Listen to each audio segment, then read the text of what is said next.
Hey guys, tonight, we're stepping into something truly gilded, terrifying, and suspiciously scented, because you're about to become a queen in ancient Persia. Don't get excited. The crown isn't heavy because of power. It's heavy because you're basically a very fancy hostage. Your throne is cushioned, yes, but mostly so no one hears you squirm. You're perfumed, bejeweled, and spoiler alert, completely trapped. So before you get comfortable, take a moment to like the video and subscribe, but only if you genuinely enjoy what I do here. And tell me, where are you watching from tonight? And what time is it where you are? Now dim the lights, maybe turn on a fan for that soft background hum, and let's ease into tonight's journey together. The air smells of rosewater and nerves. You are 15 years old, standing barefoot on a polished floor of imported stone, your hands sticky with henna, and your lips painted with crushed saffron and beetroot. 10 women buzz around you like anxious bees adjusting veils, trimming silk brushing powder across your cheekbones, as if they can paint fear out of your face. They cannot. You are being prepared for marriage to a man you've met exactly once, from across a very long room. While you were kneeling, you squint through a fringe of gold-threaded veil as the head matron lectures you in a low, urgent hiss. Smile, she says. Don't blink too much. Speak only when spoken to. And don't under any circumstance cry. Crying is peasant behavior. You're not a person anymore. You're an alliance, a bloodline boost, a well-wrapped diplomatic gesture tied with pearls. Historical fact, Persian queens, especially during the Achaemenid Empire, circa 550s to 330 BCE, were often selected from powerful noble families to solidify political loyalty. Marriages were statecraft, not love stories. The queen's role was both ceremonial and strategic, and rarely voluntary. You are led into the throne room, flanked by eunuchs with feathered fans and faces like polished marble. The walls are painted with lions and archers, the ceilings so high they vanish into perfumed haze. And there, seated like a sun god, on a raised platform of ivory and bronze, your new husband, the King of Kings. He is old. His beard is curled into perfection. His eyes sweep over you like you're part of the decor, less person, more accent piece. He nods once. You are married, just like that. Fringe fact, Persian royal weddings often lacked the lavish public pageantry we associate with European courts. Instead, they leaned into sacred ritual and elite privacy. The king might marry multiple wives, each one ranked in a rigid hierarchy. You're not necessarily the queen, just a queen. Later, you're escorted, still silent, to a private chamber filled with unfamiliar fragrances and a suspicious number of fruit bowls. You sit on a cushion you're not sure how to use. A servant places a small plate of almonds and dates in front of you. You're not hungry. You ask if your mother can visit. The servant pretends not to hear. You ask again louder. He bows, backs away, and disappears through a curtain. He doesn't come back. Historians still argue just how much autonomy queens in ancient Persia truly had. Some were powerful landowners and influencers within the court. Others vanished from records entirely after their weddings absorbed into the harem system, or quietly exiled after political shifts. You lie awake that night, staring at the ceiling, wrapped in embroidered sheets that smell like someone else's memory. You think about your younger brothers still allowed to run through garden paths and toss pomegranate seeds into fountains. You think about the camel your family gave up to afford this wedding veil. You think about the silence that now defines your life. The door opens. You do not speak. You smile, just as you were told, because now you are a queen, and the palace just swallowed you whole. Morning arrives with the sound of sandals shuffling and bronze pitchers clinking. You open your eyes to find 3 women already standing at your bedside, waiting to dress you. They do not greet you. They do not smile. They lift your arms like a statue's, fasten gold cuffs around your wrists, and drape a new robe over your head, as if covering a prized statue for storage. You're not asked what you want to wear. You are royal now, which means everyone decides everything for you, except you. The robe is heavy, dark green silk embroidered with phoenixes. You catch a glimpse of yourself in the polished copper mirror and barely recognize the woman staring back. Her lips are darker, her posture straighter, her eyes quieter. Outside, the corridors buzz. Servants carry scrolls. Nobles whisper. Eunuchs glide past like pale ghosts with perfect posture. You're ushered into the Queen's Wing, a collection of garden-facing chambers reserved for the highest-ranking wives. You're told which corner is yours. You're not shown the way out. Historical fact. Royal Persian harems weren't the salacious dens Western fiction imagines. They were highly structured political zones run with military precision. The king's wives' concubines and female relatives lived here, attended by eunuchs, and guarded night and day. You walk through the garden, which is precisely square with perfectly trimmed myrtle hedges and lotus-shaped fountains. A servant hands you a pomegranate. You hold it like it might explode. Then you meet her, the first wife. She's older, sharper, and dressed in so much lapis lazuli you briefly wonder if she might sink in her own bath. Her smile doesn't touch her eyes. "Welcome," she says in the tone of someone welcoming mildew. You thank her. You ask if she likes gardens. She tilts her head, then moves on. It's clear this is not a sisterhood. You've entered the Royal Hunger Games, but with eyeliner and political alliances instead of arrows. Fringe fact, the harem's hierarchy was ruthless. Senior wives outranked newer ones. Mothers of sons could gain enormous clout. Rumors, gossip, and subtle sabotage weren't just petty, they were strategic. The harem wasn't just a domestic space, it was the king's second court. By midday, you've learned that one wife controls access to the king's calendar. Another has a cousin in the treasury. And a third is rumored to poison her rival's bath oils. You're warned not to drink anything unless you open it yourself. You begin to miss your previous life, where your worst fear was tripping in front of guests, not being assassinated with a poisoned honey date. Historians still debate how much day-to-day control queens had in the Achaemenid court. Some, like Atossa, daughter of Cyrus the Great, held real political influence. Others remained names on a scroll, fading fast once their beauty dimmed, or their usefulness declined. That evening, you're summoned to a banquet. You sit at the royal women's table, lower than the king's platform, but higher than the foreign guests. You smile on cue, sip carefully, and nod when spoken to. You are decoration, with occasional benefits. The king doesn't speak to you tonight. He's laughing with one of his generals and tearing lamb from the bone like a war god. You smile anyway, because someone is watching. Everyone is always watching. After the meal, a young servant discreetly presses something into your palm as she clears your bowl. You open it later in your chamber, a crumpled flower petal, dried and violet. You don't know what it means, but you hide it under your pillow, because when every glance could be a dagger, even a dead flower might be a message of hope, or a threat, or both. The next morning you wake to shouting. Not war drums or rebellion, just intensely polite yelling from the other side of the garden. Two wives are arguing over bath times. Yes, bath times. Because the royal bath chamber, despite all its marble finery, is still governed by a schedule stricter than a temple priest's. You peer through the latticework of your window just in time to see one woman dramatically fling a sandal. It misses. But it's a clear message. You've been here 3 days. You haven't stopped sweating since you arrived. The bath is your only refuge, assuming you can even get to it. You try. You fail. You're told your name isn't yet on the morning rotation.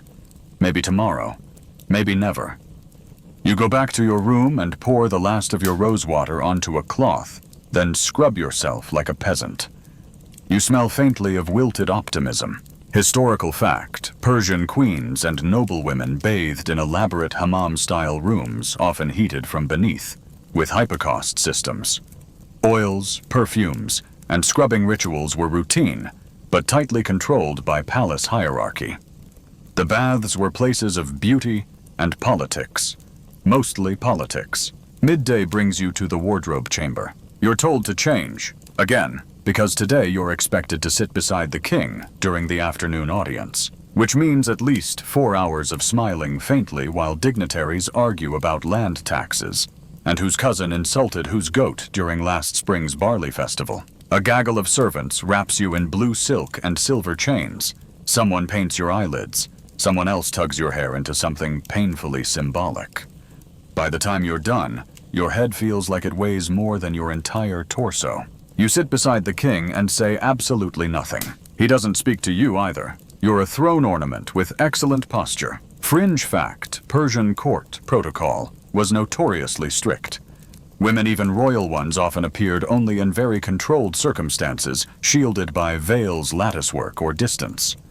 When they were present, their words were limited, and their gestures heavily scrutinized. As the king discusses military provisioning with his generals, you marvel at the sheer number of courtiers pretending to agree with him.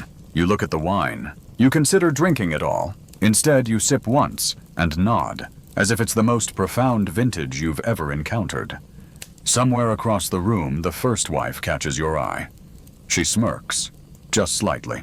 You know you've done something wrong. You don't know what. Later, a servant whispers that she believes you blink too much, that it's distracting, that it means something. You wonder if ancient queens ever died from sheer performance anxiety. Historians still argue whether queens had informal ways to influence the court through gesture tone or silence. Some accounts hint that subtle body language served as a kind of secret political language. Others claim that's all just wishful romanticizing of what was essentially a very ornate cage. That evening, you finally make it to the bath chamber.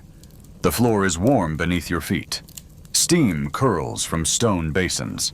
A quiet trickle of water echoes around you. You slip into the water, and for a moment, for just a breath, you feel like a person again. Then someone enters. It's the sandal thrower. She sits across from you, adjusts her anklets, and says, "Your braid was crooked today." You blink. She adds, "It made you look like a tired goose." You smile politely and consider drowning yourself just enough to avoid the conversation. Instead, you nod and say, "Thank you," because what else can you do? You're a queen. Your job is to outlast.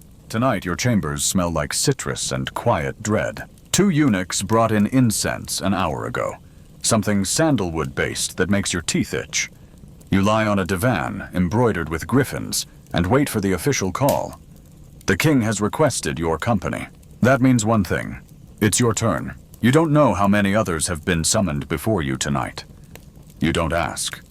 You've learned quickly that in the palace, ignorance is armor. If you don't know what they're whispering, you can't accidentally get caught repeating it. When the summons finally comes, it's a gentle tap. You rise, straighten your veil, check your eyes in the bronze mirror, still faintly bruised from poor sleep, and step into the hallway. The walk to the royal quarters is long, candlelit, and deathly silent. Historical fact, Persian kings maintained multiple wives and concubines, many of whom lived in the harem, but were summoned according to ritual and royal preference. For many women, proximity to the king meant temporary favor, possibly protection, but also immense scrutiny, and at times, danger. The king's chamber smells like wine-soaked carpets and warm spices. You're ushered in by a silent servant and left alone. You smile as he looks up. He says you look radiant. You say thank you.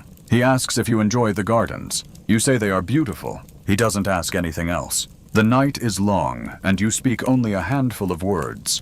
You smile at appropriate moments, laugh softly when prompted. The conversation drifts from trivial to non-existent. Eventually, you're dismissed with a nod and a comment about your excellent manners. You walk back barefoot, your slippers dangling in one hand, not trusting yourself to wear them without tripping over your own exhaustion. And yet by morning, everything is different. You are now in favor, a phrase whispered like a magic spell. Suddenly, you're offered the choicest bath slot. You're presented with a new robe, dyed indigo, reserved for honored queens. The sandal thrower curtsies slightly when you pass. You've ascended, for now. Fringe fact, in certain cases, a queen who bore a royal heir could dramatically increase her political power and even influence state affairs. But the path to that position was steep, dangerous, and paved with rivals. Your food improves. The servants bow lower. A singer is assigned to your quarters playing soft harp melodies while you eat. Even your pillows multiply, which is flattering and confusing. But with favor comes fear. Because now, they're watching you harder. Every gesture could be interpreted as ambition. Every silence as scheming. By noon, a rumor reaches you. Someone has suggested you are hiding a pregnancy. You're not. But now that it's in the air, you're told to rest more, smile less, and avoid pomegranate juice at all costs. Historians still argue whether harem politics exaggerated such rumors for drama, or if this level of paranoia was actually standard. Some accounts suggest queens used perfume bottles and flower arrangements to communicate secret alliances. Others say the truth was simpler. Everyone was just terrified. At sunset, you walk the garden path alone, listening to the fountains burble.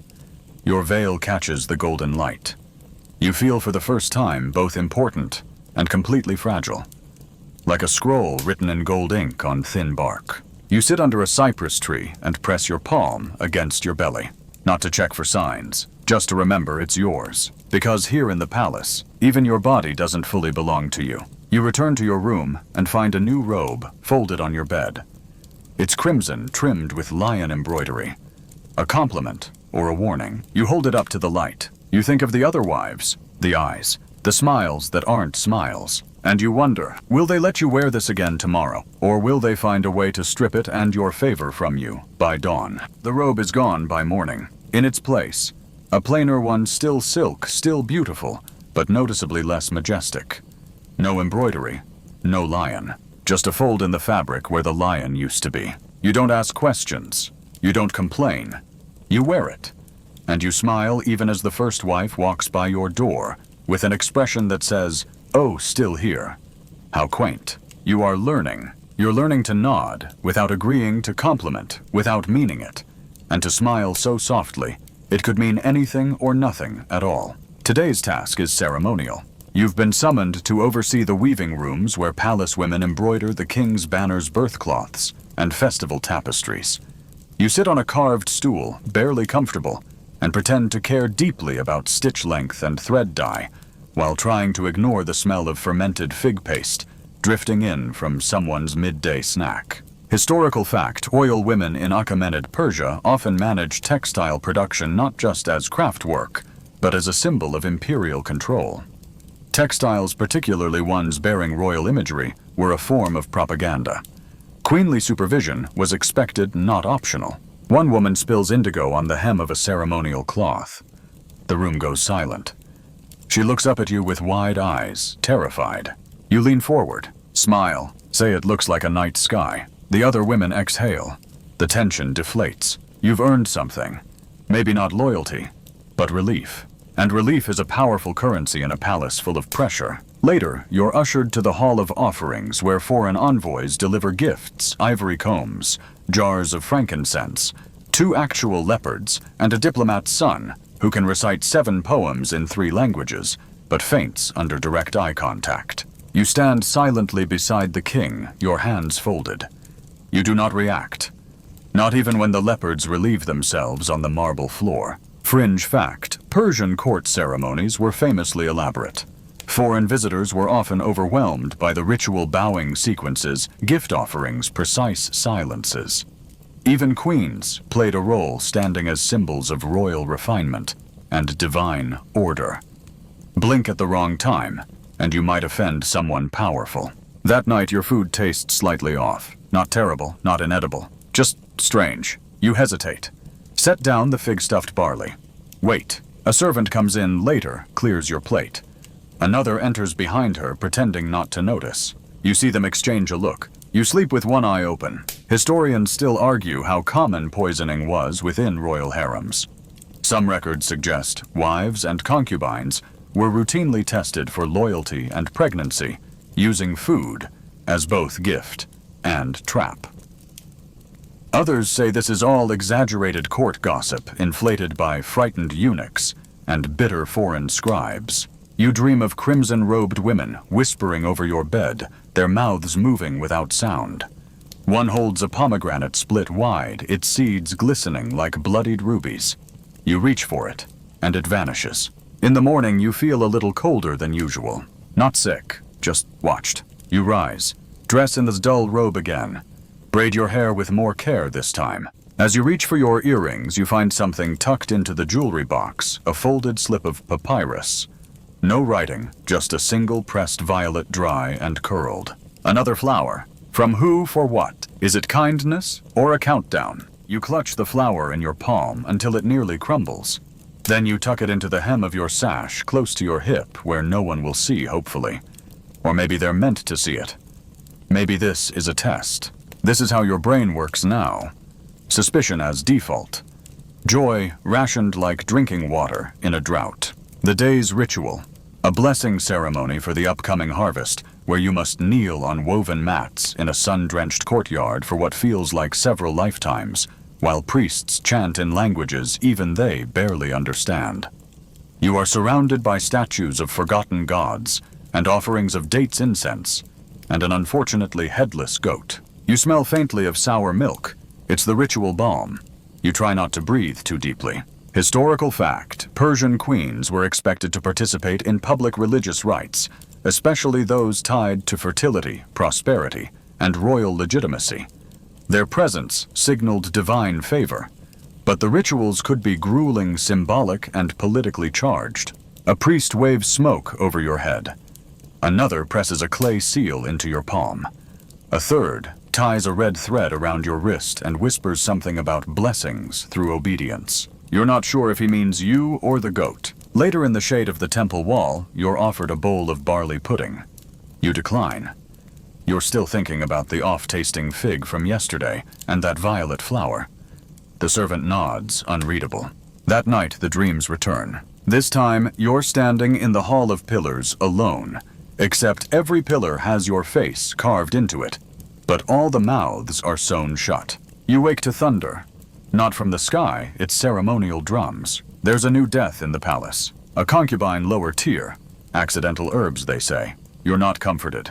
Fringe fact, accidental poisonings in ancient courts were often labeled as digestive disturbances, or fate.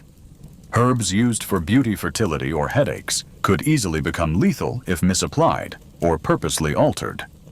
And with so many treatments passed down orally intent, was easy to blur. You keep quiet the next day. Let others do the smiling. You walk the halls slowly, head tilted down, feigning demureness, because anything more than that will feel like gloating, and someone already thinks you're gloating. You hear whispers that the first wife has been unwell. Too much wine. Or not enough favor. Or maybe she just blinked too slowly in front of the treasury scribe. No one knows. Everyone guesses. Historians still debate whether queens and royal wives had any real say in these power shifts. Some argue they orchestrated much of it from behind screens and drapes. Others say they were simply caught in the current like floating flowers, beautiful, fragrant, and entirely disposable. You sit in the weaving room again this time, watching younger wives practice their stitches. One girl barely past childhood pricks her finger and begins to cry more from embarrassment than pain. You press a cloth to her hand. She looks at you like you've just handed her a kingdom. "Thank you, my lady," she whispers. You nod, because sometimes kindness is strategy, and sometimes it's just survival. You walk back to your quarters under the peach trees, their blossoms falling like pale snow. You catch one in your palm. A guard glances at you. You drop it. You're learning to smile like a weapon. You're learning to mourn in silence. You're learning that being queen isn't about power. It's about endurance and the terrifying invisible skill of never ever making the wrong face. You wake to bells, soft ones this time. Morning bells. The king's cousin has died, or vanished, or left for the provinces under mysterious circumstances involving a caravan, a camel with a limp, and one very expensive sandal left behind. No one will say which. Everyone says nothing in that very purposeful Persian way that means something has absolutely happened, and we're all pretending it hasn't. You dress quickly. Today's robe is gray-blue with subtle gold edging. Mourning adjacent. Respectful but not weeping on the floor levels of grief. Your maid checks your veil twice, then pulls it tighter. You don't ask why. You already know. The palace is shifting again. Historical fact, in Persian court life, the death or exile of a royal relative could trigger rapid realignment of power. Positions changed overnight.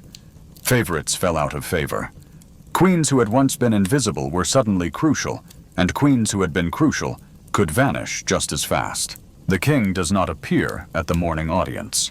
He is meditating, which probably means sulking in the hunting pavilion, while his astrologers chart the cousin's fate in the stars. You're summoned to meet with the high priest instead. He smells like old scrolls and very determined pepper. He gives you a scroll wrapped in blue silk, an offering list for the spring festival. You are to approve it. Me you ask before you can stop yourself. The priest raises an eyebrow like you've just belched during prayer. You nod instead. Of course. And now, somehow you're holding actual influence. It fits like a borrowed slipper. A little too loose. A little too dangerous. Fringe fact: there are records of Persian royal women funding temple constructions, managing estates, and commissioning religious festivals, especially during the Achaemenid and Sasanian periods. While not always acknowledged by name, their fingerprints remain in tax records and legal tablets. You return to your quarters and spread the scroll on your writing table. You don't know what half of it means. You underline the things that sound expensive. You circle the ones involving fire. A servant enters flustered, says the first wife has requested a visit. You pause, then smile. Of course, because what else can you do? Her chamber is dim quiet and surprisingly bare. You expect incense, perfume, drama. Instead, she sits alone on a cushion, picking pomegranate seeds from a bowl with mechanical precision. She looks at you and says, "You've learned." You nod. "I was like you once," she says. "Then I made a mistake." You wait. She doesn't explain. You leave without asking. Historians still argue about how much control senior wives had over their successors and rivals. Some believe they trained younger queens, passing down rituals and etiquette. Others argue it was more like training your replacement, as kindly or cruelly as you wished. Back in your room, the peach blossoms have begun to fall faster. You find the violet flower again, pressed now, nearly fossilized. You consider throwing it out. Instead, you sew it into the lining of your robe. Just a few quick stitches, a secret no one else will see.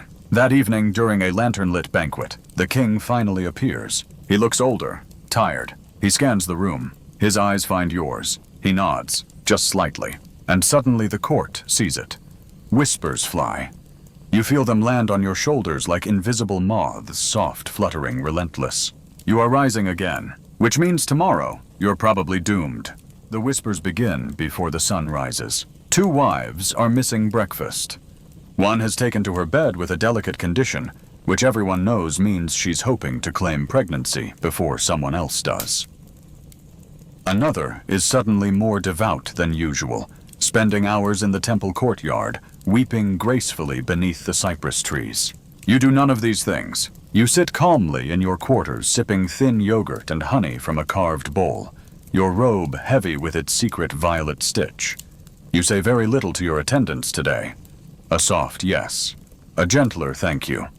You blink just the right number of times. The silence serves you well, because silence here is power. Historical fact. Silence and subtlety were not just survival tools in Persian royal courts. They were strategic necessities. Words could be twisted, even gestures analyzed. A single misstep in behavior could be interpreted as rebellion, arrogance, or worse, ambition. At mid-morning, a courier delivers a carved ivory comb. You know who it's from. She didn't sign it. She didn't need to. The first wife, once lioness of the court, is retreating. But she's not defeated. It's a message, maybe even a challenge. Later, you're invited to the library, a rare honor. You're allowed to read poetry, dictate letters, or more likely be seen near scrolls, to remind everyone that you have refined hobbies. But one eunuch slips a wax tablet into your hand when no one is watching. On it is a single sentence. The king is ill. Your hand doesn't shake, but your breath does. No details, no timeline, no cure. You tuck the tablet away, and your expression doesn't change. Because if he dies, everything changes. Fringe fact: upon the death of a Persian king, the queen's fate varied dramatically. Some were elevated as mothers of the heir. Others were moved quietly to retirement estates. A few simply vanished. The more powerful they'd been, the more dangerous they became to whoever came next. You spend the afternoon walking the inner garden paths, memorizing faces, servants, guards, other wives. Who's avoiding you? Who's too attentive? Who seems new? It starts to rain. Not much, just a drizzle. Enough to send petals sliding from stone benches. You sit anyway. Let your robe get wet. The sky is low. The palace walls feel higher. By evening, you're summoned to the Queen Mother's chamber, a place you've never been. It's filled with perfume and age and judgment. The Dowager Queen sits in a circle of pillows like a spider with good posture. She watches you for the full minute before speaking. You wear favor like a borrowed coat, she says. You nod because she's right. Do not mistake being chosen for being secure. Another nod. Do not mistake survival for victory. One more. She offers you a bowl of dates. You take one. Eat it. Slowly. Sweet, intact, no poison. That you know of. Historians still debate the exact role of queen mothers in Persian succession. Some appear in legal records and temple donations. Others seem to vanish the moment their sons rise to power. Some may have pulled strings behind veils so thick we'll never see the patterns. You return to your quarters drenched, exhausted, and oddly calm. You change into dry linens, burn the wax tablet, breathe in smoke and silence. You sit near the window and look out at the torch-lit paths. No one walks them tonight. Even the whispers are resting. Maybe the king will recover. Maybe not. Maybe your name will be remembered. Maybe not. The violet in your robe presses gently against your ribs. A quiet weight. A reminder of beauty, of danger, of the fine line you've been walking since the day you were painted, perfumed, and handed to history. And so tonight you rest with one eye closed and the other half open. Because in this palace, sleep is a risk. Even for queens, especially for queens. The torches flicker. The walls hum with the memory of footsteps. Outside the garden sheds its last blossoms. You let the silence swell slow and drowsy until even the tension curls into itself like a sleeping cat. There is no throne tonight, no audience, no test. Just the whisper of silk against stone and your breath, still steady, still here. Sweet dreams.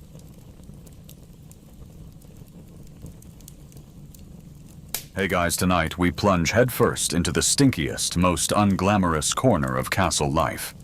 Picture it. Stone walls, stained rushes, cold wind, and the inescapable scent of centuries-old poop. You're waking up on a straw mattress with a chamber pot inches from your head, and within 10 minutes you're going to question everything you've ever believed about dignity, privacy, and what exactly counts as clean. You probably won't survive this, not without trauma. So before you get comfortable, take a moment to like the video and subscribe, but only if you genuinely enjoy what I do here. Tell me where you're watching from and what time it is for you. Now dim the lights, maybe turn on a fan for that soft background hum, and let's ease into tonight's journey together. You squint against the pale dawn light cutting through the castle's arrow-slit window. The air is heavy with breath sheep grease and something far worse. You already know what it is. You've known since your first night here, because it's been haunting your nostrils ever since. The communal chamber pot sits nearby, brimming and bold, radiating menace. You sit up and immediately regret it. Your back cracks like damp firewood. Rushes crunch beneath you, and the air shifts just enough to send the smell up your nose again. Your bunkmates are groaning, scratching, snoring. One of them mumbles something about St. Dunstan and rolls over. You hope it wasn't a prayer. The first duty of the day is obvious: empty the pot. You grab it by the carved wooden handles, careful not to tip it, and begin the slow walk to the great hall, where the day's first and least respected servants gather for morning chores. You pass others doing the same chamber pots, sloshing eyes, bleary shirts unbuttoned. No one makes eye contact. This is sacred work. Or, at least quietly, shameful work. Historical fact, in medieval castles, it was common for each sleeping chamber to contain at least one chamber pot, especially in upper floors where latrines were inconvenient. These were emptied into cesspits, moats, or straight out the window depending on local rules or lack thereof. You descend the worn stairs carefully, one hand steadying yourself on the icy wall. The pot is warm in your hands. You try not to think about why. The great hall is waking up. A few castle dogs stretch by the hearth. Kitchen servants scurry past with trenchers of bread. One slips on something wet and mutters a creative curse involving pigs and saints. You nod in solidarity. It's a rough morning already. You carry the pot to the back corner near the scullery, where the slop hole waits a grated stone chute, that disappears into the castle's waste system. If you're lucky, it won't be clogged. You're not lucky. The last night's overflow has frozen over, creating a beautiful but horrifying natural sculpture. You tap it with your boot. It holds. You consider crying. A more experienced servant appears behind you, holding 2 pots and a sense of superiority. He kicks the grate sharply, and it gives way, sending a brown icicle tumbling into the void. You follow suit. Your pot tip spills and vanishes into the abyss below.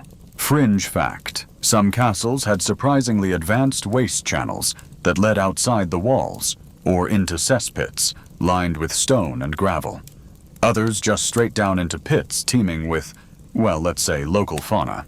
You rinse your pot in icy water that may or may not be the same water the pigs drank from yesterday. You don't ask. You just finish. Your hands are red raw and starting to go numb. Your nose, on the other hand, has adapted almost. The morning air is sharp, but the castle's interior has its own atmosphere, a heavy blend of mildew sweat and what you now recognize as privy breeze. Historians still argue how bad castle sanitation really was. Some claim it wasn't all that awful compared to the outside world. Others cite outbreaks of dysentery lice infestations and waste-contaminated wells as proof that medieval plumbing was basically a crime against humanity. All you know is you've emptied a pot, survived the slop chute, and managed not to get anything on your tunic. A small win. But don't relax yet. Someone just handed you another pot. This one's warm too. You've been summoned to the southeast tower. That can only mean one thing: privy duty. Again. You trudge up spiral stairs that were clearly designed by someone who hated knees.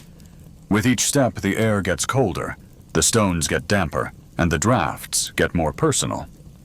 There are no torches lit here, only a sliver of daylight bleeding through a slit in the wall, catching the edge of a frost-coated iron door. Behind it lies your true destination, the guardrobe. You step inside. It's a narrow, windowless chamber tucked between 2 walls of the castle. A stone bench juts out with a smooth hole in the middle. You recognize the setup, one of the fancier latrines reserved for minor nobles or more fortunate servants.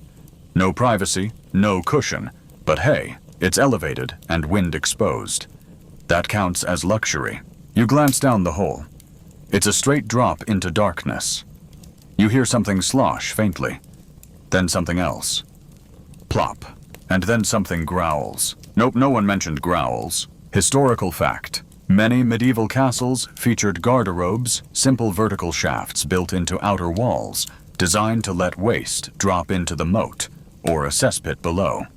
They often included a small drain at the base for rain to rinse things through. That rarely worked. You step back from the hole and press against the freezing stone, trying to remember if it's your job to clean this one, or just supervise. You're not sure anymore. Assignments get slippery when you're operating on 2 hours of sleep and the vague scent of wet fur. There's a small shelf in the corner. On it, a cloth rag, a handful of dried moss, and a stick. No, not a joke. You've learned these are all legitimate wiping tools. The rag is communal. The moss was gathered last week from the woods and hasn't fully dried.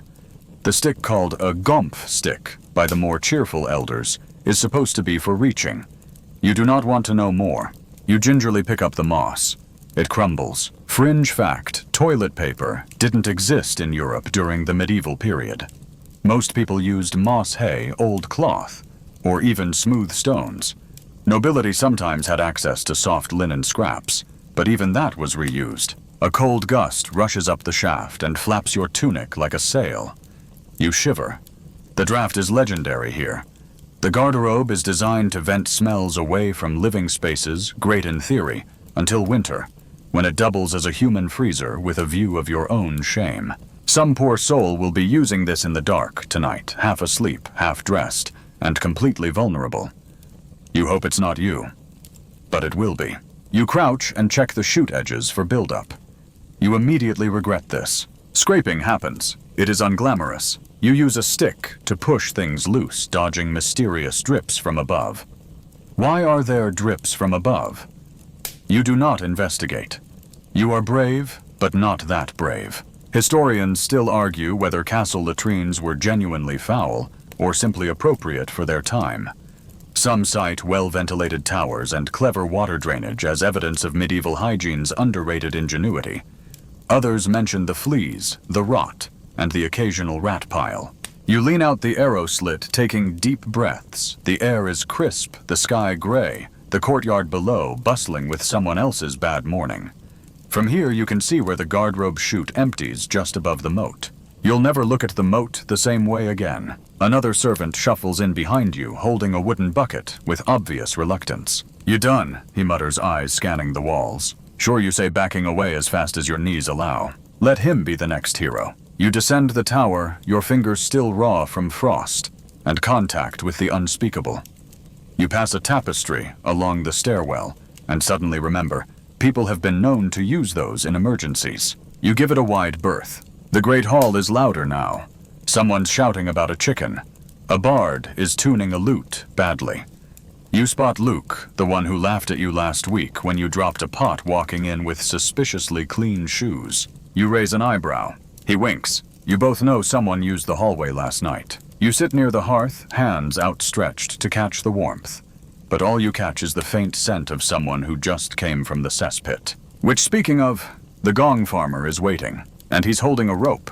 The rope is scratchy, suspiciously damp, and you're meant to tie it around your waist. You stare at the gong farmer, who stares back with the blank, unsympathetic face of someone who knows. Your soul is about to leave your body, possibly through your nostrils. He jerks his chin toward the trapdoor in the floor, its wooden planks stained black with centuries of decisions no one wants to remember. Down. You obey, because you've seen what happens to those who argue. They're sent down without the rope. Historical fact, gong farmers were medieval cesspit cleaners, tasked with removing human waste from castle latrines and pits.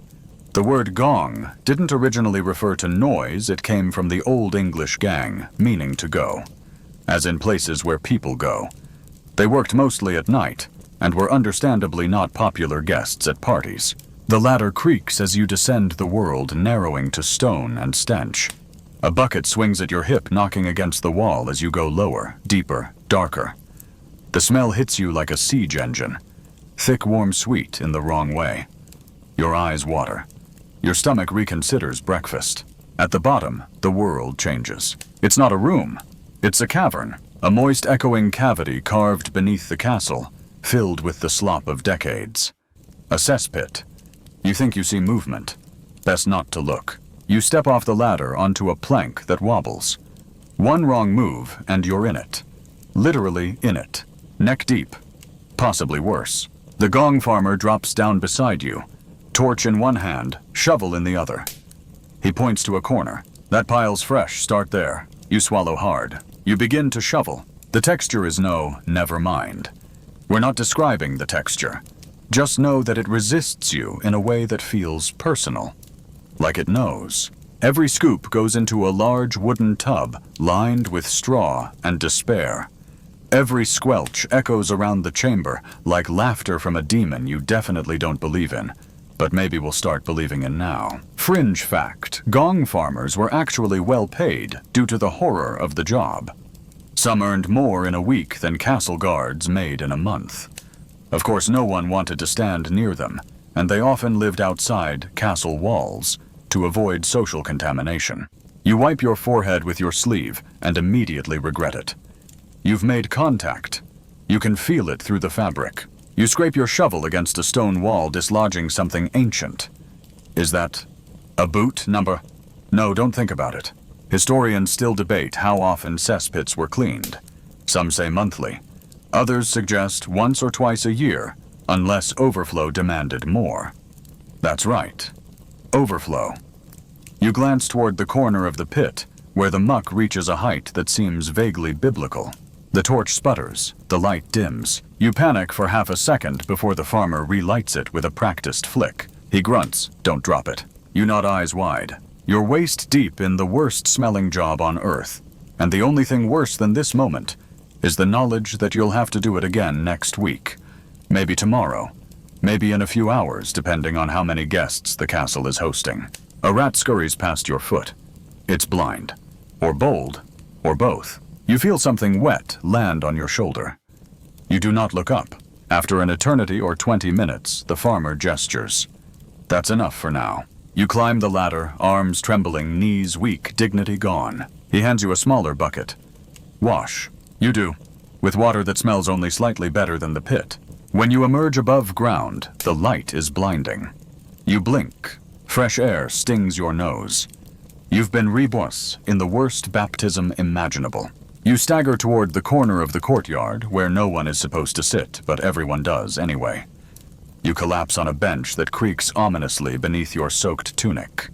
A dog walks up, sniffs you, and walks away.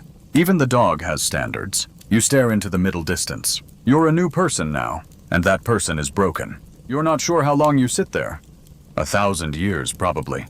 Time loses meaning after cesspit duty.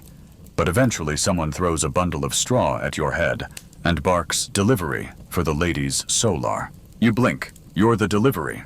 And the bundle, toilet paper. Well, the medieval version. You drag yourself upright and follow the corridor toward the spiral stairs, arms cradling a heap of straw wool scraps and what looks suspiciously like reused linen. You try not to think about who used it last, or how many uses it's already seen. Historical fact, in medieval castles, wiping materials varied wildly depending on your status and available supplies. Commoners often used leaves, hay moss, or wool. Nobles sometimes had scraps of cloth, rinsed and reused. Imported linen was considered extravagant and occasionally reserved for special guests. You reach the top of the stairs and knock on the wooden door. Enter calls a distracted voice. You step into the solar, a warm upper-floor room reserved for noblewomen. Sunlight filters in through small stained glass windows.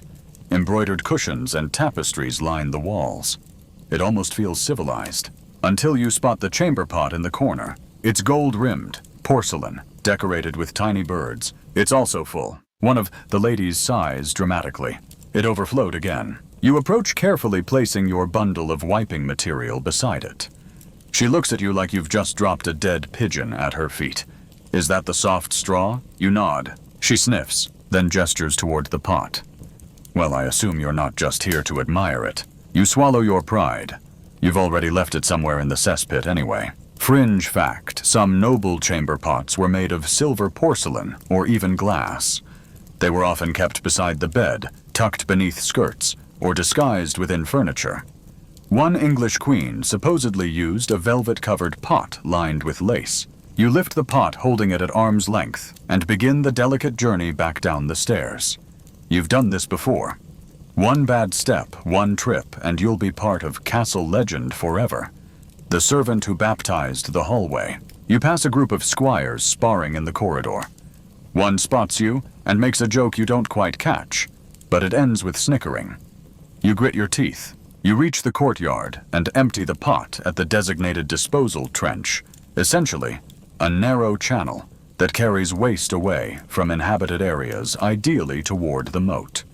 You dump, rinse, return. It never ends. By midday, you've delivered pots wiped, seats, rebundled straw, and fielded no fewer than 4 comments about your smell. Then comes the feast. The great hall transforms.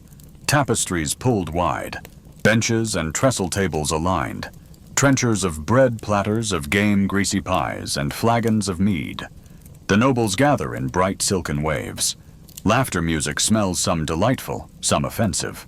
And amidst all of it, chamber pots, tucked beneath benches, hidden behind cloaks, lurking under tablecloths like ceramic landmines. You're on pot patrol. Your job is simple. When someone coughs loudly and nods toward the table edge, you fetch empty rinse and return. You become a silent waltzer in the background of medieval fine dining, gliding between meat juice and mischief. Sometimes someone misses. Sometimes someone doesn't miss, but leaves behind a smell that makes your eyes sting. Historians still argue whether nobles regularly relieved themselves during meals or simply had the option. Some records suggest it was fairly common, especially during long feasts. Others argue the practice was exaggerated in later accounts to make nobles seem decadent or grotesque. You personally believe the truth lies in the pot you just spilled on your boot. You try to mop it up with a corner of the tablecloth. A noblewoman shrieks. You're chased out of the hall by a steward wielding a ladle. You hide behind the kitchen door until the commotion dies down. Someone passes you a heel of bread in silent sympathy. You nibble. You breathe. You check your tunic. Still damp. Still stained. You hear another cough from the hall. Another pot awaits. Your bread turns to dust in your mouth. And the wiping straw. You're out again. The straw shortage has become a crisis. You're dispatched into the outer courtyard with a burlap sack and strict instructions to gather anything soft that won't give someone a rash. A surprisingly difficult task in a world where sheep dominate the landscape and comfort is a theoretical concept.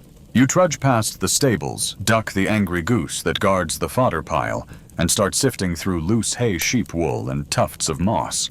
A stable boy eyes you curiously. Gathering pillows, he asks. You deadpan toilet paper. He nods solemnly. God be with you. You return triumphant, or at least with fewer goose bites than usual, and start portioning out the wipables. Coarse hay for the guard's soft moss for the steward, and one unfortunate rag that smells vaguely of boiled turnips for whoever angers the cook next. Historical fact, toilet paper in medieval castles was more of an art form than a standard. Preferences varied: soft moss, handfuls of hay, sometimes discarded wool, and in rare cases, linen scraps. These were often rinsed and reused, especially in noble households. You barely sit down before you're summoned again, this time for the outer wall latrines. You sigh. Those are the worst. The outer latrines are used by the soldiers' archers, and anyone else not noble enough to earn a private pot, or a moss-lined perch. Their crude stone cubicles, built into the parapet wall, open to the air, overlooking the forest and the moat. You arrive just in time to catch Sir Gregor exiting one of the stalls, tugging his chainmail into place. He claps you on the shoulder with a meaty hand that smells of onions and regret. Watch your step. Bit slippery today. You learn very quickly that slippery means somehow worse than usual. You step inside one of the stalls. The wind immediately tries to take your breath and your eyebrows. There's a carved wooden seat more symbolic than practical, and a hole that drops straight down to the outside wall. You glance down. You regret it. Fringe fact. Some castle toilets simply jutted out from the wall in a small box-like structure, with the waste falling freely into the ditch or moat below. Known as garderobes, they offered privacy, but little protection from wind birds, or worse, enemy arrows. You kneel to sweep out the floor. A pigeon startles you by flapping out of a corner. You drop your straw bundle, and it explodes like a bad harvest. You're now ankle-deep in wind-tossed hay and pigeon droppings. You're beginning to suspect that medieval plumbing was designed by chaos itself. You stuff the rest of the straw into the alcove shelf and mark the stall as refreshed. It's the closest thing this place has to a spa experience. On your way out, you overhear two knights arguing. You took my stall. It's not yours, I got there first. You always get there first. You take too long, because I value aim. You shuffle past them silently. It's best not to get involved in noble feuds over pooping rights. Historians still argue whether these outer wall guardrobes were used regularly or only in emergencies. Some point to their vulnerable placement as proof they were avoided. Others suggest their convenience and constant draft made them a favorite for castle staff, with little shame and less choice.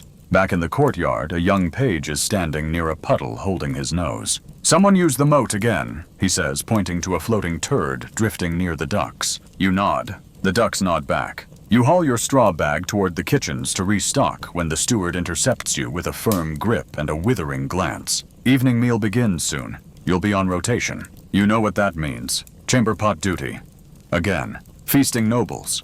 Overflowing trenchers. Wine-heavy laughter. And you crouching under the table like a gremlin praying no one notices the smell is you. You eye the last bit of straw in your sack. It's a single clump of moss, one leaf, and something that might be rabbit fur. You sigh. Someone's going to be very disappointed tonight. It's night now, and the castle has shifted from chaotic bustle to muffled groaning. The feast is over. Bones litter the floor. Wine stains the tapestries. Someone is asleep in the gravy. You step around them carrying a tray of rinsed chamber pots like a sacred offering. You don't speak. You don't blink. You just move slow, quiet, unnoticed. Because this right here is when the real danger begins. Midnight bladder panic. Some servants dread war. You dread what happens when a half-conscious knight forgets which end of the pot to aim toward. You slide through this great hall and up the servants' stairwell, balancing ceramic dignity on your hip. The narrow passage smells like old cheese and burnt reeds. At the top, you veer into a bedchamber where 2 guards lie snoring. There's a pot in the corner, and next to it, oh no. You crouch down, someone missed. Badly. Historical fact, nighttime chamber pot use was common in castles, even among nobility. Few wanted to risk wandering cold stone corridors to reach the latrine, or worse, the outer wall guardrobe. So pots were kept near beds used in the dark, and cleaned by you. Lucky you. You clean in silence, the only sounds your rag scrubbing against stone, and the gentle snort of a dreaming guard. When you turn, one eye cracks open. Bless you, he mutters, then rolls back over. It's the kindest thing anyone has said to you all week. You step out into the hall and almost collide with Luke again. He's carrying a candle stub and looks freshly traumatized. The squire's room, he whispers. You nod grimly. The squire's room is famous for 3 things: snoring contests, suspicious smells, and nightly arguments. You push the door open and immediately regret it. The room reeks of wet socks and masculine denial. Inside 2 squires are mid-argument. I know you used my boot. I tripped and panicked. I couldn't find the pot. There's a pot right there. I didn't see it. You clear your throat. They freeze. You glance at the boot. They glance at the boot. Nobody moves. Fringe fact, while pots were common, accidents were too, especially in overcrowded quarters where chamber pots were shared, misplaced, or simply ignored. Some rooms had multiple occupants, and only one container, leading to territorial disputes. You collect the offending boot with the same reverence one might show a relic or a live grenade. You say nothing. You just walk away. Outside, you tip the boot into the trench. A small splash. A new low. The moon hangs crooked over the ramparts. The night air bites your fingertips. In the distance, you hear the low, constant rush of the moat. You head toward the guardrobe for your own private moment after all this. Even you have to go, eventually. The guardrobe is empty. Just stone moonlight and wind. You slide the wooden latch closed and sit.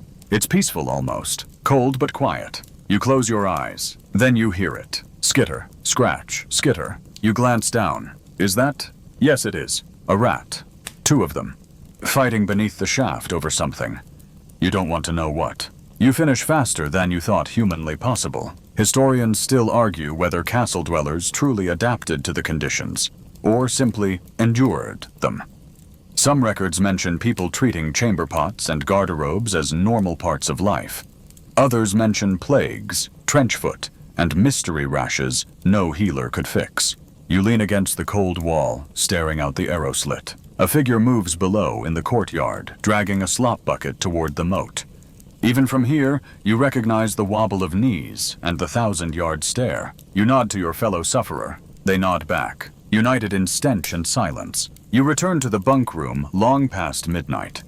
You're allowed 4 hours of sleep before the dawn pot shift begins again. Your blanket is damp. Someone's foot is in your face. You don't care. You close your eyes. The squire's boot has been returned, cleaned, mostly. Let the rats have the rest.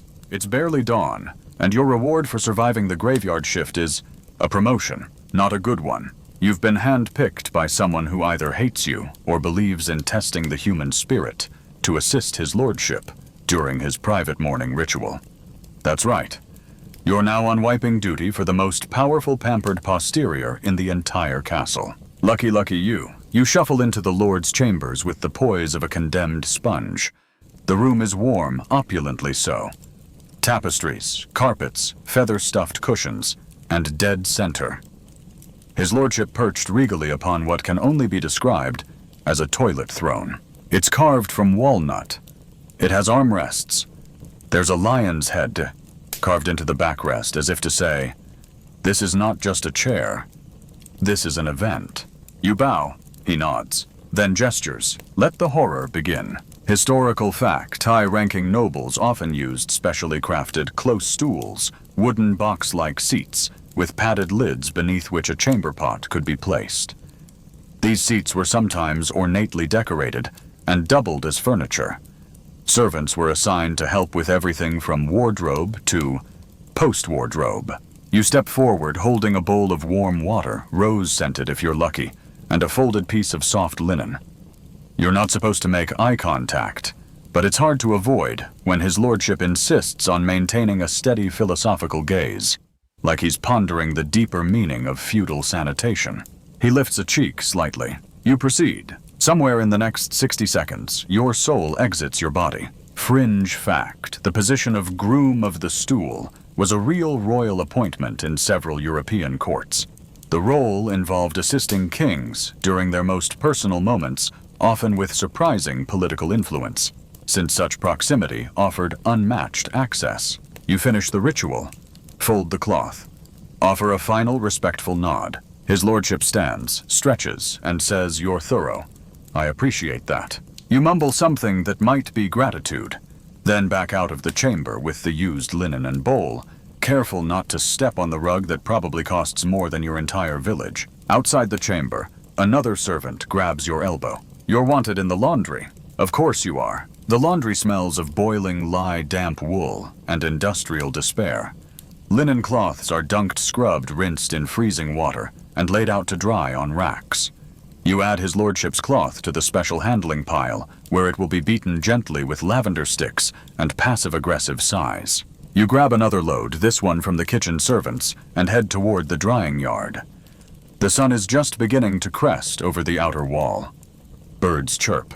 Someone is vomiting behind the stables. Idyllic. On your way back in, you pass a group of stewards having a heated debate. They need to move the privy. It's been there for 80 years. Yes, and it's leaking. How can it leak its stone? They carved it too shallow. It's seeping into the wine cellar. Pause. You make a mental note never to drink the wine again. Historians still debate whether noble hygiene was truly superior or just better smelling. Rosewater perfumed cloths and servants made the experience seem more refined, but the reality still involved linen rags and eye contact no one asked for. You pass Luke again. He's got a bucket in one hand, a red mark across his cheek, and a suspiciously clean tunic. What happened to you, you ask? Lady Clarice, missed the pot, hit me instead. On purpose, he nods once solemnly. You both stand in silence for a moment, honoring the tragedy. Then the bell rings. Time to empty the moat-side trough. Again. You pick up your broom, your rag, your resolve, and you march toward the smell. Because you're not just a servant now. You're a sanitation artisan, and you're about to meet the moat up close. You brace yourself as the moat wind hits. It's stronger today. Colder, too. Probably because the waste trench has backed up again, and the scent now rises with the dignity of a king's parade.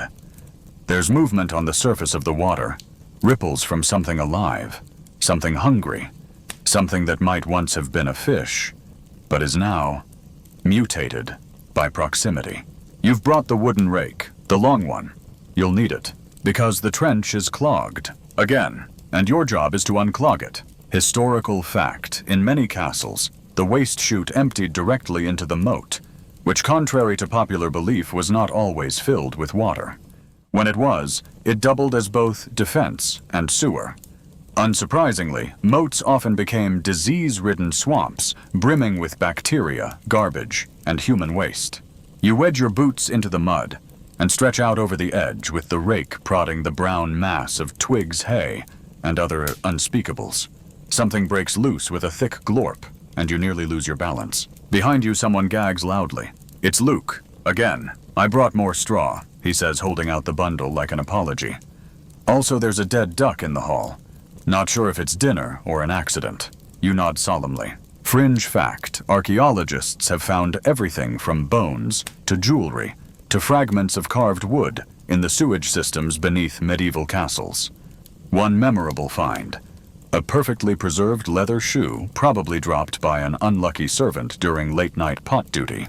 You finally dislodge the worst of the blockage and watch as the contents swirl into the moat like a molasses-colored waterfall.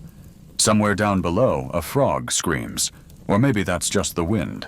You'll never be sure. You and Luke sit on the cold stone afterward, boots dangling over the edge, sharing a single stale apple. He offers you the better half. You decline.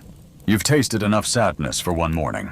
Do you think Luke asks after a while that people in the future will have, like, private rooms with their own pots and some kind of magical water? You snort. They'll probably have indoor rain with buttons and soap that smells like something other than goat. Historians still argue how miserable castle life really was. Some say people were used to the smells, the filth, the frostbite. Others believe the complaints just weren't recorded. After all, who wants to write poetry about being knee-deep in noble leavings? The bell rings again. You rise. There's still laundry to haul straw, to bundle pot handles to scrub, and that tapestry someone used last night as a wiping cloth. You don't know who. You don't want to know who. The good news, you haven't fallen into the cesspit yet. The better news, you've developed a sort of immunity to smell. Your nose, once noble and sensitive, has adapted. You could probably work a pig fair blindfolded now. But the best news of all, the sun is up. The worst is behind you, for now. You walk past the hall where someone's already passed out in a puddle of ale. The boot that was once desecrated by the squire now sits drying on a windowsill stuffed with mint leaves and hope. You climb the servants' stairs one last time to collect the final pot of the day. It's warm. It always is. But this time you don't flinch. Because you're a castle servant now. You've seen things, smelled worse, survived the trough. And tomorrow, you'll do it all over again. Because medieval castles don't run on glory and sword fights. They run on people like you. And now, let it fade. The rush of moat water, the creak of chamber pots, the hush of straw underfoot, all slipping into soft silence. The castle dims around you, and that terrible smell, drifting far, far away. You're warm again, wrapped in wool, and worn-out dignity tucked in a corner bunk under a patchy blanket, where no one will ask you to carry anything. At least for the next few hours. Close your eyes. Breathe in, thankfully, not through your nose. You're safe. You're still. And tomorrow, well, you might just survive it after all. Sweet dreams.